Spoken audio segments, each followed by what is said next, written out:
Welcome to the Conscious Dominance Podcast, where Andrew and Eric, two dominant men in dom-sub relationships, discuss how we approach our dominant roles from a conscious and loving place, and what we learn about ourselves through the deep intimacy that these power exchange dynamics make possible. Sit back and enjoy the show. Hey, buddy, it's been a couple weeks since we got to record one of these. I'm excited for this. Yeah, it is. It's been a while. It's been a moment. So good to be here. Good to see you. You too. And part of the reason that it's been a couple weeks, number one, you had a birthday. Happy birthday, brother. Thank you. Thank you. And number two, you sent me a text that said, I'm back from the 90s after I hadn't heard from you for about a week. So what was going to the 90s? Well, it was kind of twofold a little bit. One, I went to high school in Hawaii in the 90s, and I'm in Hawaii. So part of that, and then the other part of it is that I went offline. I didn't get on my phone, didn't get on a computer, and just was present, being here, being in the land, being in the space. And it just so happened to be a week where there was lots of weather here, lots of rain, there were flash floods. It was a little bit insane. I did have to, it is interesting when there is a moment of uncertainty when it comes to weather and crisis like that. I did to get the phone for that. But as far as being in touch and sort of the habits of the phone, that was what I put away. So what was that like being unplugged for, was it a whole week or most of a week? Yeah, most of a week. I think that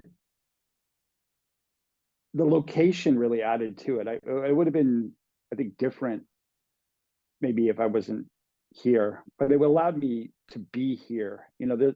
Being in a place where nature is such a big part of it, and being with Rachel was lovely to just be fully present with her, and really allowed us to spend some really solid time together and really take her and enjoy being here, being together, being fully immersed in this land. And it was awesome to witness her reaction to it. She cried quite a number of times, just being so flush and feeling with the island, with the culture, with the hula, the music, with the people. There's a generous, kind, truly aloha spirit vibe that is here, that was fully met by her, and she'd never been here, so that was awesome. One thing I remember to witness her seeing it. One thing I remember from the one time I've been to Hawaii was that there is also a very big culture around spam.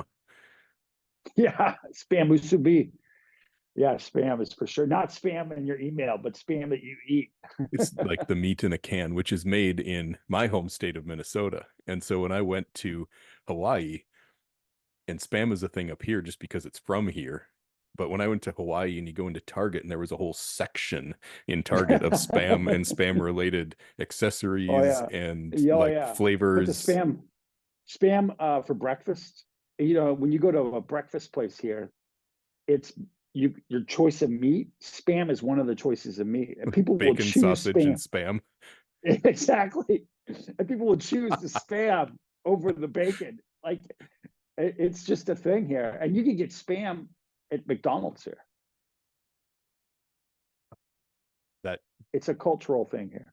That is really something. Yeah. And also, why do you go to Hawaii and go to McDonald's? Well, McDonald's to get a little spam. Different everywhere. To get spam, right? No, I appreciate the McDonald's here. It's a little different. You got Simon, spam musubi. You've got they have Portuguese influence as well, some Portuguese sausage. Interesting. It's pretty cool. All the cultures coming together. It's a cool vibe. Yeah. Yeah. So what was the mental load like? Because, for me, I have a flip phone that I carry with me most of the time when I'm not working or doing anything that requires work related internet access. And I know that alone is just like a mental load reduction when we go somewhere and either don't bring a phone with us at all, or I just bring, we call flippy phone, and for emergencies and necessities. But what was that like for a whole week of just going cold turkey on all of that energy of the internet flowing into your eyeballs all the time? Yeah, and you know, I think I'm also someone who's pretty disciplined about using it and its kind of impact, but I definitely feel like uh, there's a habit catching that I think it's one of the most insidious habits of our time right now, where you're uncomfortable or you're bored or you're waiting or you're just have a moment. It's easy to use it to bring it out and say, "Oh, I've got some work to do," or check an email or check something or do something on it. And just checking that, I think, was the most powerful part of the week, where it's like, oh, this would be a time that I would use it. And sometimes and it really called it out being here because it's like, just look, be where you are. It's beautiful. Breathe the air, notice it, feel where you are in the present moment. And I think it definitely had a power of that. There's this porch that we sit on, and we just love sitting on the porch, and it's got an ocean view, and it looks out at the harbor. So we, seeing the tugboats and just watching life around us has been this incredible opportunity. That whereas you might just be like, oh, be on your phone, and how much even in a relationship when you have a little moment of downtime, you're on your phone. So I found myself reading more. I found myself just looking and being present more. And there was no downside to it other than, there were times when I noticed, oh, that it would have been nice to have been able to do this with a restaurant reservation or Yeah, one of the something like. things that I've noticed when I go without it is the the little conveniences that I used to have a separate solution for. I don't have that other solution anymore. Like GPS for directions to go somewhere. Mm-hmm, I used to have a Garmin that was mm-hmm, attached to the windshield of my car. I didn't need my phone for GPS. mm-hmm. But then once you let your phone take over that and you don't have the other solution for getting directions somewhere, you just keep getting pulled back into that device for so many things because it's become the solution for everything. I think it's really important for us to take time away from it to realize that, because it does. I mean, there is going to be a time in our lifetime where the grid's going to go out. Yeah, And 100%. if you've never had that happen and you don't have a sense of where you are and how to navigate life, you're going to go fight or flight. You're going to freeze. You're going to fight. You're going to do something that's not going to serve you. And I feel like really taking that time to assess, to be present with who you are, to be able to navigate life unplugged is a necessary skill that I don't feel you could really truly access unless you do it.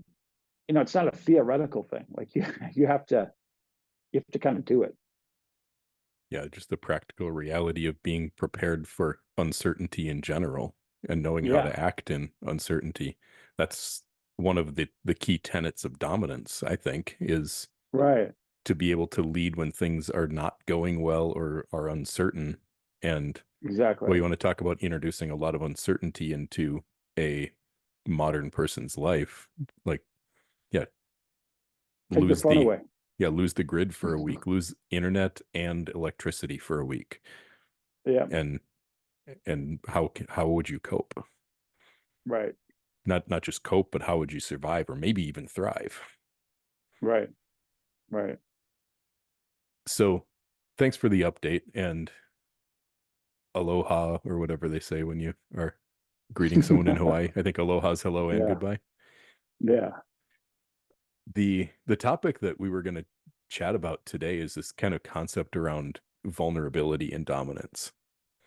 Hmm. and why dominance is actually a very vulnerable place to be, and how being vulnerable is an important trait for being a dominant, for being a leader, loving, conscious kind of dynamic. And I guess I'll let you just, without going too far into my thoughts on it, I'd love to hear what that really says to you when you think about being vulnerable and vulnerability in this relationship. You know, I think the most powerful experience is you're not really, I truly feel like you're not really in a relationship with someone that you can trust. You don't know what trust is until there's a moment of vulnerability in that. If you're able to just completely fully own every moment and every situation, you don't know how that other person is going to react. And I think having Rachel be someone who I have been vulnerable with in a myriad of different ways, and having her be able to see me and continue to believe in me, continue to see me and trust me and love me and be solid when I haven't been able to be solid. And then as soon as I'm solid again, surrender to me. That has been an incredible uh, place of confidence building. Sounds very It's almost healing. like very healing.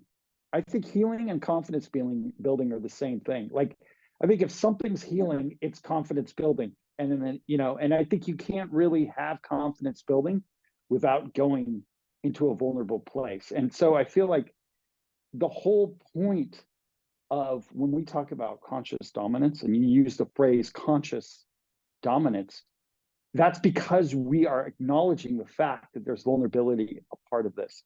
If it's just dominance, that's to me the mindset that there is no vulnerability in the equation.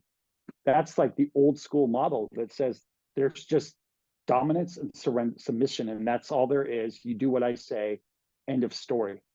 When we bring the word conscious in there, what are we exactly meaning by that? Part of it is to acknowledge that there are a range of experiences that we're going to be experiencing within ourselves, and that person will be experiencing.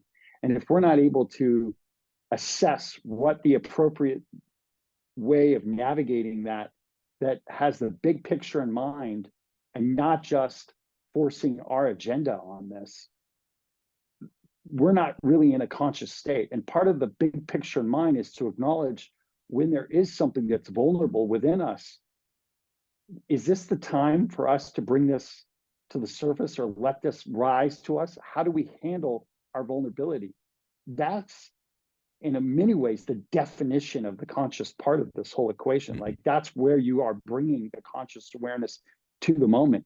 Are we sloppy with our vulnerability? Are we just sort of a mess with it? Are we able to sort of bring it here in a container almost where we pre-pave the way? I feel like that's the thing that I have learned more than anything, or that defines to me this conscious relationship, is navigating my own vulnerability. It's not her vulnerability is obvious, and that actually serves us. We don't mind our woman's vulnerability. That is actually not a problem. It Yeah, is our vulnerability. that's what we're wanting out of her by having her submit, right? Like, make Exactly. yourself vulnerable and open so I can lead you somewhere. Exactly. So the wild card in this situation is our own vulnerability. Like, that's the part that's the challenging part. It's not so much her that's the challenge, it's ourselves, and where her actions or her activities may elicit our own vulnerability, and how do we respond to that and navigate that. There's there's a really interesting evolution, and one of the reason I love having these conversations with you is because I see so much of Dawn and I 4 or so years ago in the place where you and Rachel are now. And I also I can almost see the path, and I learn about the evolution that we've gone through because we're on the same path. Don and I have just been together for a lot longer than the two of you have, right? And Hmm. so I see pieces of our evolution together as a couple in watching and witnessing and hearing you reflect on what the two of you are going through. And one of the things that just came up there as you were talking about like what your vulnerability is I experienced vulnerability for myself in that same way a few years ago, where it was like all of this discomfort in me and all of these things that could and did trigger the absolute living fuck out of me in reaction to her or life or my inner woundings or whatever was going on. Um, it was just like this discomfort where I didn't feel okay. And we had lots of similar experiences where Dawn basically showed up for me when I fell apart. Hmm. And what it's like, what vulnerability is like for me now is it's a completely different thing than what it was back then because we've worked through, you can never say everything, but after 4 years of like really intentionally working with, trusting, trying to heal and repair from all of these different emotional things, there's just not a lot left that hasn't already been um, dealt with between us. Hmm. So that kind of that sort of vulnerability is not as present for us anymore. And I think it'll probably be the same for you eventually as you just work But through yeah, this stuff. definitely see a linear progress. You Yep. see that, oh, this is where I was and this is where I am. And I think that is really, we're not on the same trajectory. I think that when there's such clarity of our roles, when there is clarity in the dynamic and the polarity, it really allows for me to measure my growth and to see, oh, wait a second, this thing happened here. Because her response and her way is always uh she handles it the same. It's not, and I want her to be and to use her voice. It's truly my reaction or lack of control or me being triggered that is the situation. Her having a reaction, her being in a vulnerable state, like you said, that's a win. Like that's not necessarily a negative thing. And I think this is one of the biggest differences between most relationships and the kind of relationship that we're talking about here is that the vulnerability that we're talking about is our vulnerability. It's not her vulnerability. It's not about blaming her for the situation. It's about taking responsibility for our reaction to her vulnerability and how well do we navigate that uncertainty. Like going back to what we said before, it's our capacity to navigate uncertainty. And a woman is, if anything, is uncertain.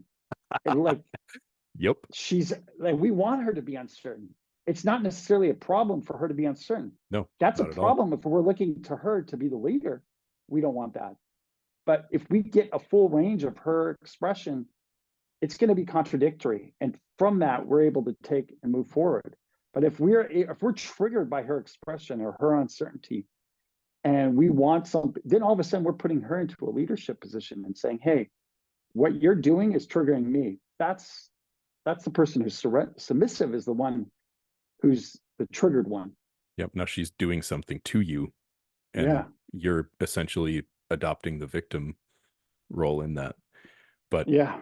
and this really hits at something that I remember the first time I said this word to you, you almost had a like, yeah, no fucking way reaction to it. But I really believe that men have the capacity to become untriggerable. Hmm. And even if we Without can't, closing their heart, without right. closing their heart. That's one thing to be untriggerable and just have a be Iron Man, where Yeah, and block that heart off. But what is it to keep your heart open and be untriggerable? That's the art that of it. absolutely. And that is something that I have sought after since I saw this and recognized for myself that, oh yeah, I am I'm the author of my own fate when it comes to this. I'm the one being triggered, therefore, and my triggers that I feel in response to how she's acting aren't about her, they're about me. And they're coming from in here and from back there, like Oh from the yeah, for past. sure. For sure. So when I recognize that and I realize, oh, I can heal these things, I can heal that wound, I can heal that pain that's getting triggered and actually like be whole inside of myself.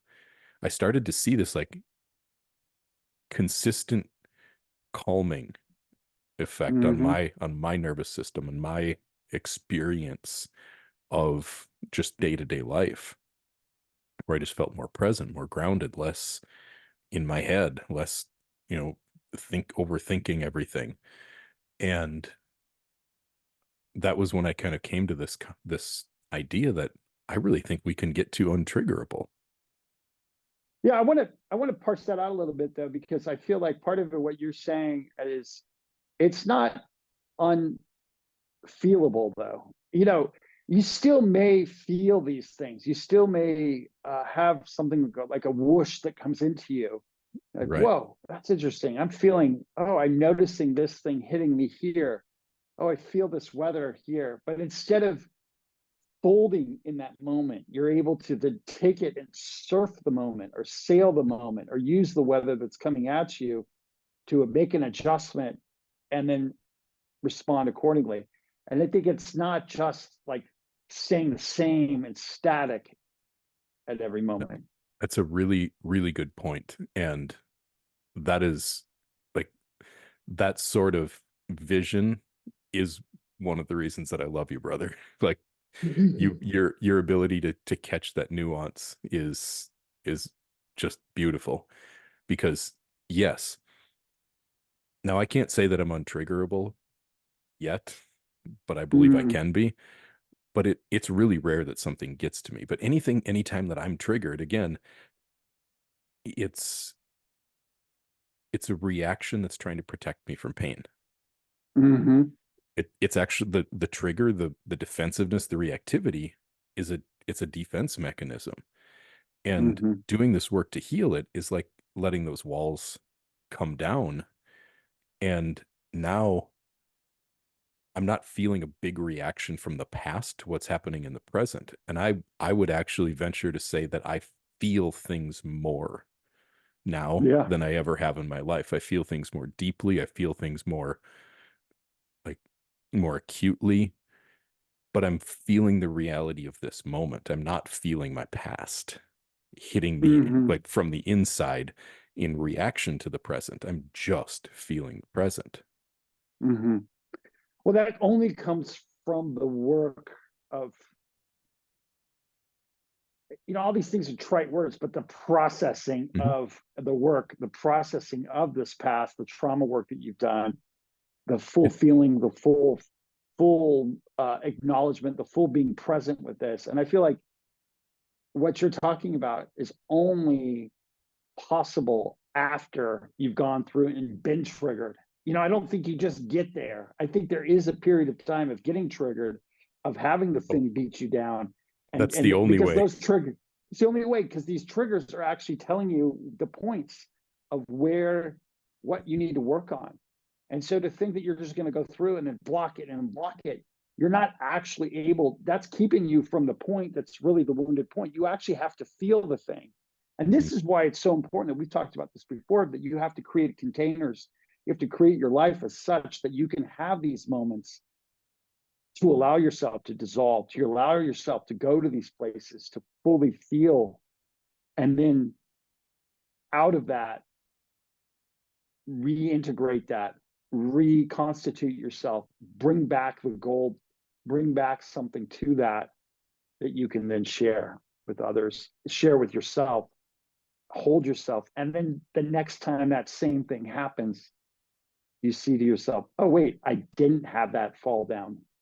Oh, here I am. And that's why having a relationship like this, having a woman such as Rachel is it's the perfect opportunity to do this kind of work. Yeah. Like I've said it this way before, there is no experience that you can have in life that can be more profoundly healing as a man than opening yourself to deep intimacy with a woman. Hmm. And, you said a word, dissolve, letting yourself dissolve. I just was thinking about that word the other day because, like, the etymology of it, dissolve, Mm. rather Mm. than solving your problems, which it is like fixing them. It's trying to engage with the problem and fix the problem, which is out here. Like it's a present moment fixing. But Hmm. to dissolve the problem is to actually not try to fix it and let it hurt.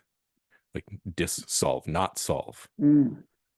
And then to allow the problem to show you, or the feeling or the experience, whatever, to show you what it is that's hurt inside of you.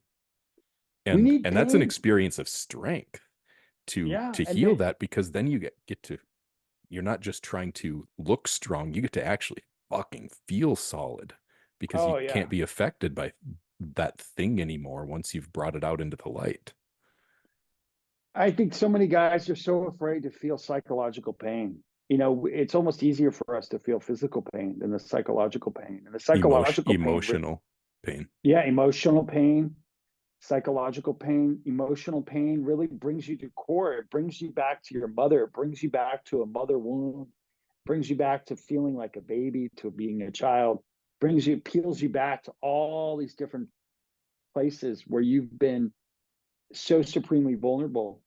And when you can hold yourself there in that vulnerability, when you're able to go back there, feel that, and not fuck up everything and not react, but literally really feel it and hold yourself, that's where you're reparenting. That's where you bring yourself together, where there's a almost like the split that happens within you, where there's a father figure, a reparenting father figure and a child, and you're able to sort of see yourself on multiple layers.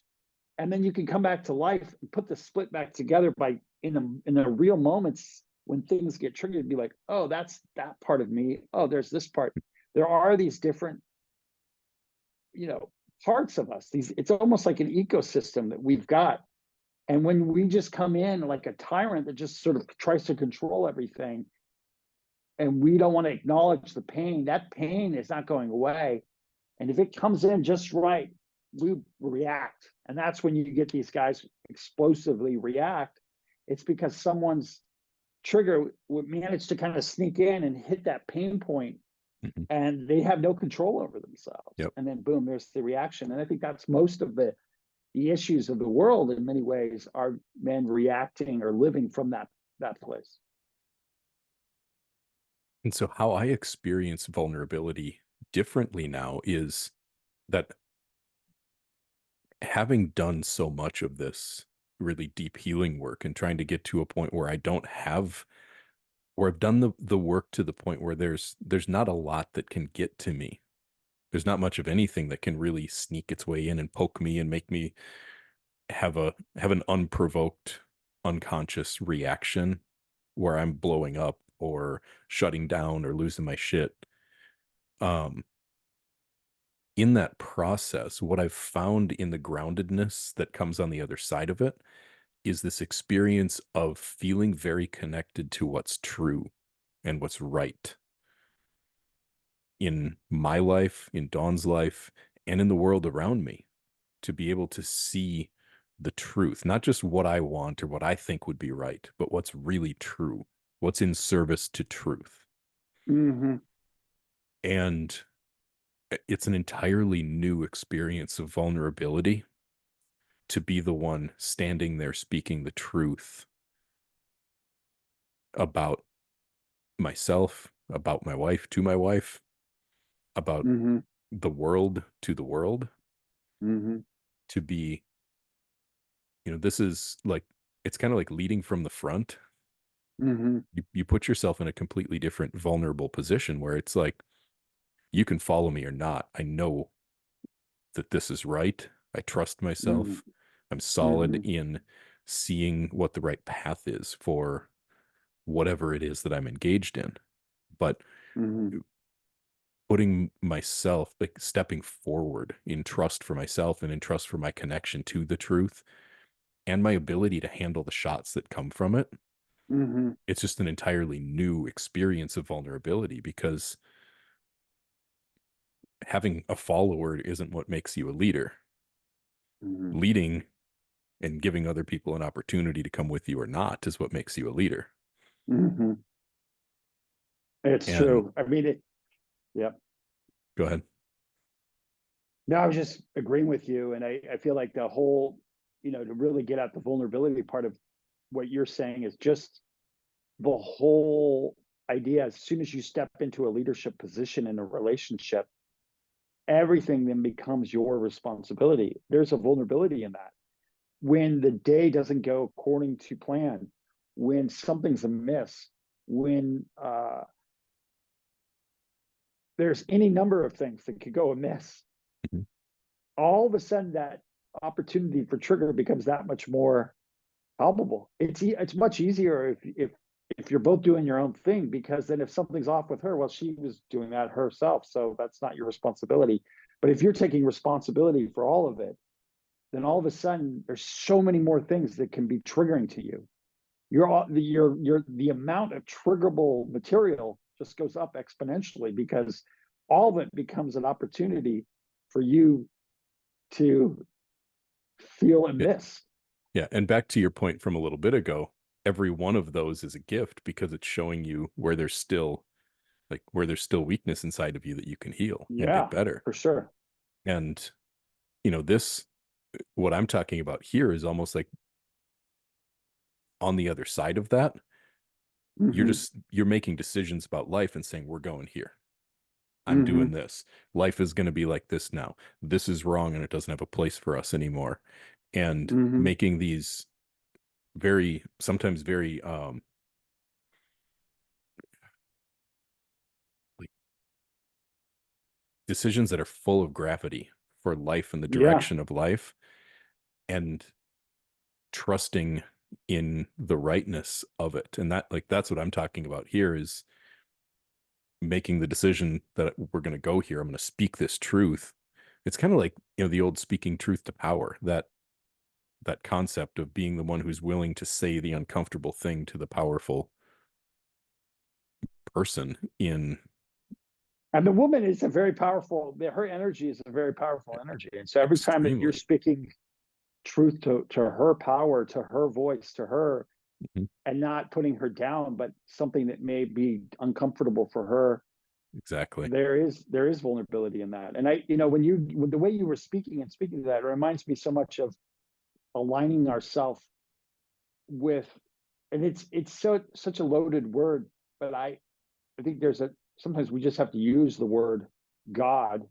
Uh, there is a truth that's beyond us. There is something that's a more higher truth. And I feel like in a day and age where this relativism and this postmodernism, the danger of that is then we slip back into our own personal shadows, and they end up leading us without us even realizing that.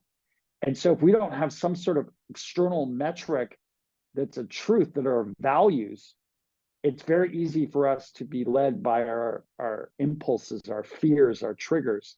We need something that's an external arbiter of saying, like, are you doing a good job or not? And I think a lot of our time is afraid to have any sort of accountability that's external. And I think when you are not affiliated with a specific religion or a specific value system and you're leading, it's very important for you to align yourself and to be clear about what are the values that are leading you, that are putting you forth. What are the values that are in your relationship? And there's vulnerability in that, because as soon as you put out that you have values, you're not always going to be able to live up to them. And there's an accountability with yourself that's like, oh shit, I'm not living these yet. So as soon as there's a point where you're aspiring towards or claiming virtue of any sort, that's vulnerable, because you're Oh setting boy. yourself You see what I'm trying to say? Yes. You said that so damn well. Because it's like this, you mentioned accountability, like accountability to an inflexible standard Yeah, doesn't give you wiggle room to be like, oh, I feel like this today. Like, no, right, no, I made the commitment that I'm going to live my life in integrity, or I'm going to live right, my life in alignment with the truth, or I'm going to do what's right. And that right, means that I'm either doing that or I'm not. And there right. is no gray area. And that's like, that's a very powerful place to be able to live, but it requires that you're willing to let go of thinking you just get to do whatever you want all the time and hold yourself to a fucking standard. And that scares the shit out of people, myself included, until I started to impose that on myself Right, because I realized the way that my wishy-washiness was impacting Dawn. It was impacting my life, my relationship, um, our business, everything. Anytime that I was wishy-washy, everything in my life got mushy. But when right. I got certain and I started to align my life with my values and with what I believe to be true and right in the world, and this isn't just in public, this isn't just when other people are watching, this is especially when I'm alone in private by myself in secret. For sure. It's the vote. This is what you do. There's a quote from someone, I don't know who it is, but religion is what you do when no one's looking. What is it? Who are you when no one's looking? What are you? What's in your thoughts? What's in your heart? What's motivating you? What's in your space? What's the bigger picture? What are you moving towards? Refining that, holding that as your accountability and your metric. You're not looking for your woman to look at you and feel like thumbs up. You're not looking for the world to be thumbs up. You're looking to yourself in the mirror to be like, I respect, and to see that you are evolving into a better and better and better. And what do you define as better? I believe is in that integrity to the values that you are maintaining that are not um, something that we can negotiate. Yeah, it is. It's intentionally putting yourself in non-negotiable situations Mm-hmm. and then holding yourself to that. Mm-hmm.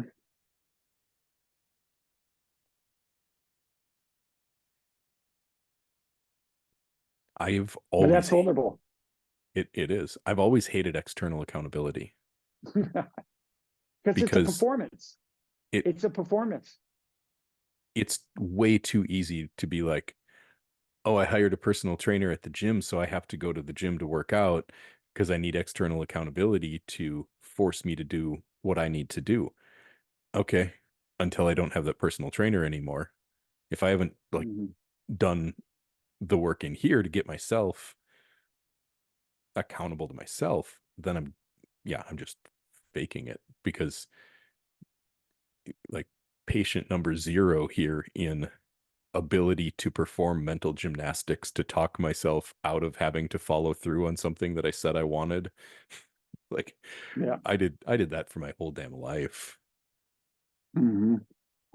You know, the one person though that, other than ourselves, that inherently in this structure that we are accountable to, that does motivate me, is our partner, my partner, Rachel. You know, Mhm. her witnessing me not living up in my integrity hurts. And I want to feel that pain. I want to feel that. And it's not necessarily in, at this point, it's not in any major ways. It's in little ways. Like I said, I was going to do this at 7 and now it's 7:45 and I'm getting started with it. You know, she's, what's my relationship with time? What's my relationship with my tasks that I've set out to do that day? Yeah. And it's things that are, we think of as small, but her witnessing that and being a part of that. And every day we get an opportunity, because you don't want her to be the arbiter of time. We don't want her to be the one that's saying, oh, I'm making sure that this is all getting done. And if you're Yeah. not doing it, she's going to do it because she wants to feel safe in that. Well, the in our relationship for Dawn, like the gateway to actually feeling submissive was her ability to relax and put Mm-hmm. down all of her defense mechanisms, all the ways that she felt like she had to show up and make sure that Mm-hmm. everything got done and avoid all the worst case scenarios and fix all of the problems and point out everything that needed to be done or, whatever. It's all of this hypervigilance that Mm-hmm. women in our culture tend to live with, this very highly like fear-based reactivity to everything is going to go wrong if I let go, if I let things just be. I think you're completely right. And I think a lot of women's capacity to do so much in this day and age is not necessarily something that they choose to have. They're needing to do it because they need to feel and want to feel safe, and they want to be able to feel independent and to be free. And I think it's one of the things of our time is that as soon as they become more and more competent, we've talked about this, then all of a sudden the men are like, hey, you got that covered. I don't need to be there. But then all of a sudden we have these women that are bracing, that have all these uh, hormone issues with stress and with issues around health that really are an overactive immune system, an overactivated bracing of their environment at all times. There isn't this capacity to just receive. One of the things that I've witnessed, Rachel being here in Hawaii and feeling really taken care of in the space and feeling really safe, there's this open heart everywhere she goes. It's incredible to witness a woman in her feminine, and everywhere we go, the looks she gets, the responses she gets, the men, the women, they just gravitate towards this. And it's almost like There's can't control magnetism to themselves. it. Oh, for sure. Hmm. For sure. It I've is. noticed that And the men, with I've go noticed ahead. that with Dawn and even myself too. Like we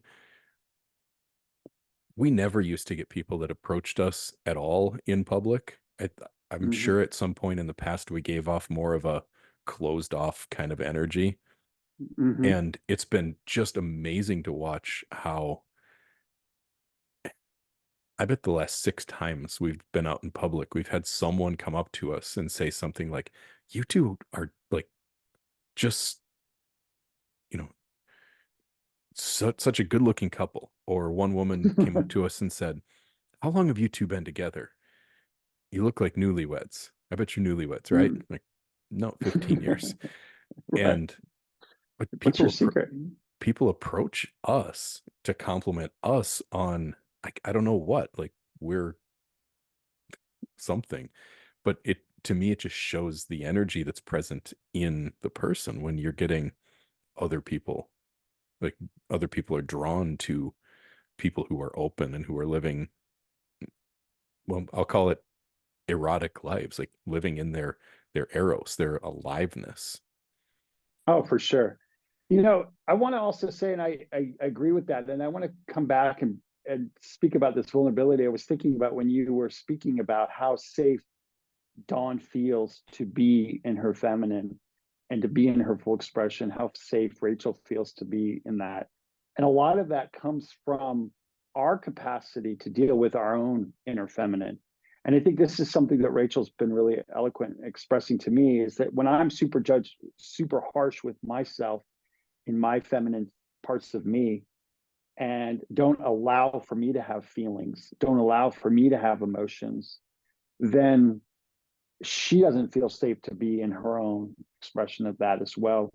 And I just wanted to bring that up too, because I think that's part of the vulnerability, is that we have to allow ourselves to go to these places. Recently I'm doing this EMDR work right now. And one of the things that came up was this feeling of me, that it's okay for me to feel. It was such a basic thing. It's such a trite thing, but it's okay for me to feel angry. It's okay for me to feel sad. And just this notion that I could feel, all of a sudden I was at EMDR and I just started fucking crying. I just started crying, like really intensely crying, with this lady who just gave me this space and was holding it. And I didn't realize how much I didn't allow myself to feel these things. And this is again, try like I've had issues with anger and with trigger, and realizing that a lot of times these anger issues is just me not allowing myself to feel sad, to feel hurt, to feel vulnerable. And so when we have the anger on the outside, or we have these expressions, that's just like uh the lead indicator, right? That's just the indicator, or lag indicator. That's a false indicator of what's actually happening. There's Yeah. actually something behind that. The That reactivity is the defense mechanism to protect right, yourself from the exactly, underlying feeling.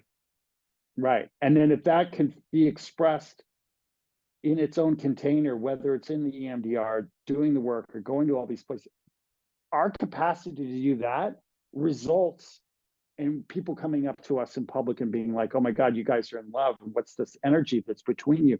That those two are related. It's not just you showing up in this sort of alpha equality, which is there, but it's also you showing up in this quality that is tending the parts of yourselves that are more vulnerable, and bringing that, and in enveloping that allows her to feel safe to envelop her own safe place. Yeah, and that makes that puts us more in our true masculine dominant energy, that Hmm. sensitivity. Hmm. Because I mean, sensitivity is what gives masculinity and dominance its oomph. Like it's what gives it Yeah. gravity. Because we're balanced. We're meant to be balanced inside of ourselves. And um if we want to be extremely solid, if we want to be extremely dominant, we want to be extremely in control, if those are desires that we have and we want to have that in relationship, it has got to be balanced with an equal amount of receptivity in our hearts. We have to have an open heart to the same extent that we want to be taking charge and taking control in life. 100%. Otherwise, we're going to kill, or we're going to harm the thing that we're Yeah. controlling. I mean, Mhm. that's what we're designed to do. That's the check that allows us to make sure that we don't completely demolish. Because as we amp up that dominance, we are amping up our kill instinct. And if there isn't a check to that, and that check comes from our sensitivity, from our compassion, from our empathy, in equal measure, we will hurt. It's not like we might do that. We will hurt. We will harm. And so we need to be able to be very attuned so that energy can be used in a more craftsman-like sort of way, in a skilled way. There's a time and a place for that. It's not just we're gonna. Otherwise, you're killing and hurting the very thing, your woman, that you want to feel full of life and vibrancy and vitality, that she can be there and be wet and be supple and be submissive to you. That comes from her life energy. It doesn't come from her death energy. So we need her to have more and more life. That's going to come from our capacity to be in this really beautiful balance between the kill energy and the sensitive energy. It's those two energies together that are in sort of the stance that she feels, oh, you're being attuned to me and you're going to kill for me. You're going to be protecting me. Oh, you're attuned to me. You're going to protect this energy and this balance she wants at all times. And so you have to equally build those up, because if she just feels the kill, her feelings aren't safe to be there. She may be safe physically, but she's not psychologically safe. And there's physical safety, and then there's also psychological or emotional safety. She needs to feel both. Her body is going to shut down sexually if all she feels is physical safety. Yep. And And that's that's the financial safety. I kind of think of physical safety along with financial safety. They kind of go together. yeah. Well, it's all forms of safety. Like being Yeah. able to set down the fear that most women Yeah. live every breath of their lives under, Yep. inside of the container or the structure that we are providing them in a relationship where we're taking charge so she can let go. Well, this is the feedback mechanism. Right. If We if don't I'm take understand how much fear women live with. Yeah, If I'm taking control, if I'm taking charge, if I'm leading from the front and saying, we're going here, this is how we're living our life, this is the thing we're going to do, this is how I want you in bed right now, this is the scene we're going to play out, whatever it might be. If I'm taking charge and leading in that way, in order for her to feel safe to follow that, she has to know, not just think she knows, but she has to feel that sense of safety. And the only way to create that is to open up our hearts and to be sensitive enough so that she knows without a doubt that she's going to be seen, she's going to be heard, she's going to be respected, she's going to be felt. And Hmm. this is the phrase from Chris Bale that I love the most, not Chris Bale, the actor, but the teacher. He says, she needs to feel you feeling her. Hmm.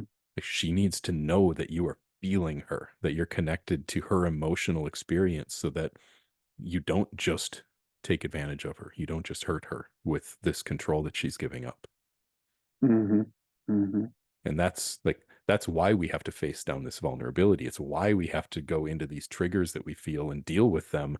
Otherwise, they're going to hurt her. They're going to our heart shutting us down, which is going to then make her shut down.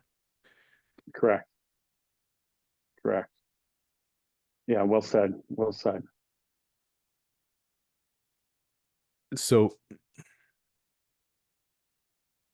you mentioned EMDR. I did EMDR years ago, and it was the most profoundly life-changing experience for me. And it's something I've come back to over the years. Um, because there's some things I've been able to work through on my own, and there've been some things that have just been too deep and too heavy for me to do by sitting with them and processing them. And I thank you for bringing that up, and I respect you for bringing it up because it's something that as men, it's hard sometimes to admit that we need help. We can't just do it all by ourselves. So we want to be able to. Like, I want to be able to just do it all by myself, but you and I both are we're evidence of the fact that it's okay to go get help, and it actually makes you fucking stronger. Oh, for sure. So I I have found. a lot of respect for that vulnerability just in being willing to Hmm. share that. Hmm. No, I feel like EMDR and therapy. I think talk therapy has a place. I think EMDR has a place. I found both of them to be helpful, very helpful. And there are other modalities too that I have crossed that. Yeah, you need some place to go, another container. So because you simultaneously can't hold and be held completely. You know, there's a giving and there's a receiving. And I think to do real healing work, you have to collapse, you have to break down. And that needs to go into a place that's a container. Otherwise, you're going to do it and you're going to go to your woman to do it. You're going to go and process with people that aren't skilled in holding that. And then it's messy. Or you're going to repress it and continue to live out of your pain and think that's your life. So to wrap this up, I want to come back around to something you said a little bit ago. And you were talking about just following through on the things you said you were going to do, your relationship to time, the integrity to, I call this having integrity to the moments, Mm-hmm. like being present with what it is that you're doing when you're doing it and doing what you say when you say you're going to do it. Or sometimes, Mm-hmm. I mean, let's be real, one of the hardest things for someone who has sought validation a lot in the past, like, did I do a good job? Did I do a good job? That have kind of approached Mm-hmm. doing anything with that energy is just taking care of shit without even talking about it. Oh yeah, for sure. But this is another, like, this is a safety building thing too. Like, it's such an easy a starting place for building safety in your relationship and for creating, I guess, just creating more space for her to relax and open is just taking charge of your life and all of the little details of it. and not just letting things fly because you don't think that they're your responsibility, but looking at everything in your life as your responsibility. Yes. And I would add to that, if you're not the one taking care of it, you need to be aware of what she's taking care of. And if she's the one that's better to be taking care of it, you need to be aware of the extent to what she's doing. I think a lot of men aren't aware of everything that their woman is doing. Find out what she's doing. Find out also how what she's doing is affecting her. Find out what time of the month it is. Find out where she is in her monthly cycle. Find out how those tasks that she's doing may impact her in that. Find out about your context of the life that you live in. Step one is full awareness of all that. Step two, start making adjustments to relieve her of feeling alone in that. Either you taking it on, hiring someone, or if she is doing it, make sure that it's happening in such a manner that she feels supported. And that she's able to spend her time doing the things that make her feel alive. Let's be real. Correct. For us as guys, we can just taskmaster shit and have it really not affect us that much. We actually get off on finishing tasks on a to-do list. If there's a to-do list and we click them off, as a guy, our testosterone, it builds testosterone. Yeah. This was one of the revelatory things for me. I hang out with Rachel. I was like, I didn't realize that her doing tasks or being competent at something didn't feed her, or that she didn't like it. I assumed that if you were good at something or you were competent with something, you got satisfaction from it and that it fed you, because that's the way guys are. If we're good at something and we are able to knock things off a task list, we walk away from that feeling replenished. That's not the way it is for women. That's been one of the biggest revelations for me. And that's been, going back to vulnerability, it's been vulnerable for me to witness her doing all of these things and being competent at them. And then me looking at all these things and realizing, oh, wait a second, I'm not able to do all those things as well as she can. And right now, she still needs to do some of these things that Because aren't I serving can't. her, because I can't. And that's why I think a lot of men don't want to examine and look at their life fully, because it's like going to the gym. Why won't men go to the gym? It's easy to get to the gym because there's a full awareness when you're at the gym and you're lifting weights. Fuck, I can't lift that much. I'm out of shape. It's like getting on the scale. It's the same thing when you start showing up and becoming aware of all the tasks that your woman does. When you're aware of everything that she's doing, and then you think, oh, does she stressed by it or not stressed? And then you're looking at yourself and you're realizing, oh shit, I can't actually do that.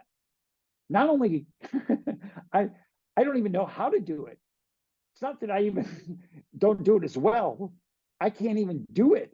So then there's this period of learning or growing, or I don't have enough money to pay for someone for her to do it. So there's a lot of vulnerability in the process of taking away and easing her life. You can't get to where you are, Andrew, without going through a period of vulnerability. It's impossible. You can't 100%. go from pure competence and owning your life in an old school traditional way that wasn't, let me be more precise with my language, in an unconscious way that was your past, and move to this conscious way that is your present, without going through a phase of vulnerability in between to arrive where you are.